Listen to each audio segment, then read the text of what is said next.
Hello and welcome to my channel. Today we shall examine the question, is it true what Christians say about Hinduism? Lord Krishna was sexually immoral. Quote, "The stories related of Krishna's life do more than anything to destroy the morals and corrupt the imaginations of Hindu youth." Unquote. The charge.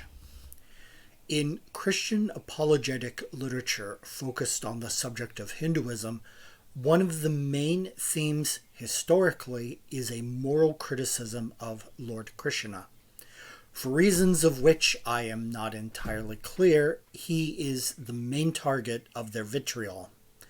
Gopala is often portrayed in the darkest terms, such as, quote, "In Krishna, every vice was deified, and Krishna is the loathsome object at whose feet millions fall." Unquote. He is judged as a collection of immoral deeds, with some refining their views to a worse low and immoral. This is taken to the next stage in other publications which revile him as wicked. One is left with the impression, based upon these missionary sources, that the Krishna Cycle of lore in Epic and Puranic literature is a set of texts not too far removed from 120 Days of Sodom by the Marquis de Sade. This vision of Keshava constructed by the Victorian missionaries continues to dominate evangelical views. Among this collection of charges, such as theft, deceit, and murder, the most frequent is that Lord Krishna was sexually immoral, and the path of those who follow him is that of the libertine. One of the more combative Victorians, who was literally run out of India for libel, wrote, quote, "What is Krishna himself, after all, but an imaginary embodiment of the sensual feelings of the East?" Unquote. The cow maidens, or gopis, are the most common example cited, as he is said to have, quote, "lustfully sported with them." Unquote. Modern apologist Zacharias claimed, quote, "Krishna's exploits with the milkmaids is an embarrassment to many Hindu scholars," unquote, though it is important to note that in print he cites no sources for this claim. Hindus who encounter these types of assertions may be shocked, and some will be left wondering if people such as conservative Christians, who are alleged to be devoted to phrases such as objective truth, of which we often hear in their apologetic literature, would so bandy about these claims if they weren't true. So that is what we're going to examine right now. Examination. The literary vision of Lord Krishna breaks down when two basic facts are extracted from the primary text themselves.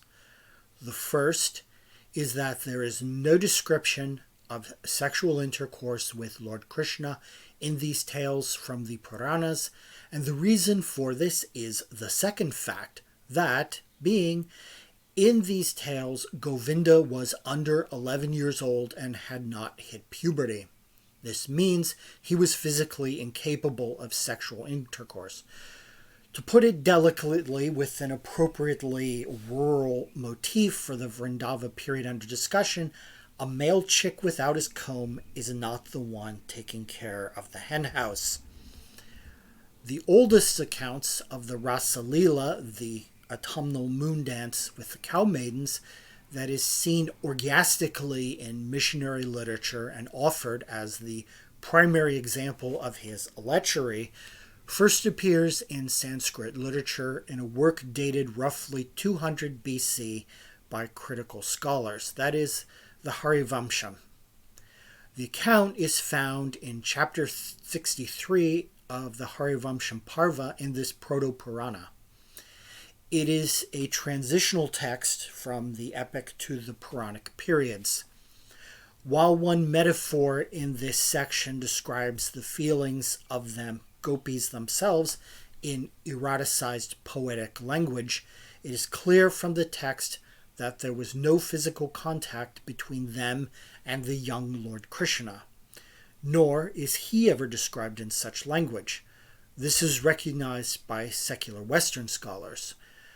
Other researchers address the question of Lord Krishna's alleged sexual activities in these legends by noting, quote, "Thus, in the received versions of the Krishna legend, he can be with 20,000 gopis simultaneously, though each lives in the illusionary state that she alone is the object of his affection. Yet this satisfaction has no necessary nor even any reference to sexual intercourse. Indeed, one of Krishna's myriad names is Akuya, one whose seed does not fall, since once sexual orgasm has been achieved, the erotic play is over." End quote. The second issue is his age during the period he resided in Vrindavan and interacted with the gopis. The later Bhagavata Purana states directly, quote, "He was brought up in the cow pastures by his foster father Nanda, where he, out of fear for Kamsa, together with Baladeva, resided secretly for 11 years." Unquote.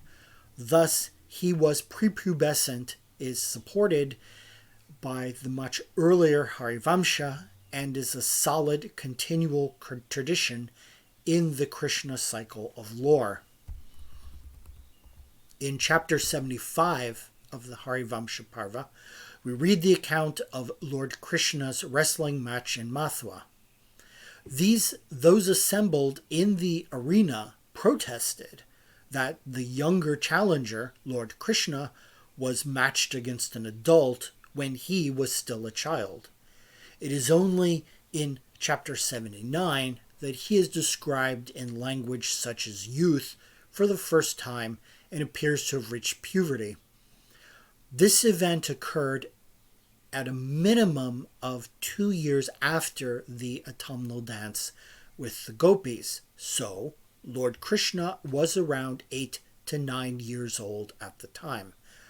The Rasalila is not literature's first account of urban cougars. The origin of the immoral interpretations of these legends may not be with the missionaries themselves. The fully sexualized view of the Rasalila seems to have emerged with a particular Vaishnava tantric sect in the 14th century AD. Their rites involved sacramental sexual intercourse, and they linked this post facto with the Krishna cycle that they interpreted in a literal manner to ground their own practices in this tradition. We find this sexual interpretation of the legend is an early modern view of minority sects. This is similar to the Frankist Sabbatean Jewish religious movement of the 18th and 19th century, utilizing the erotic terminology of Kabbalistic text, previously understood as metaphoric, as a basis for their own orgiastic rites. Scholars do not assume that a later deviant sect defines the norm for the wider literature of the Kabbalah, nor should it here. In conclusion, when the missionaries accuse Lord Krishna of sexual immorality in his relationship with the gopis, they do so based upon an ignorance of the basic accounts, all of which are available in English. This false accusation should serve as an example to Hindus that when one hears a claim by Christians about Vedic text or the Puranas, one should not simply accept this claim without question, but demand they show the original sources and investigate them for oneself. The Christian fundamentalist, even with PhDs in New Testament studies or philosophy professors at evangelical colleges, simply repeat urban legends, and that is not textual evidence for their assertions. The voice of authority is that of the primary text alone. Thank you very much, and I hope that you enjoyed this video.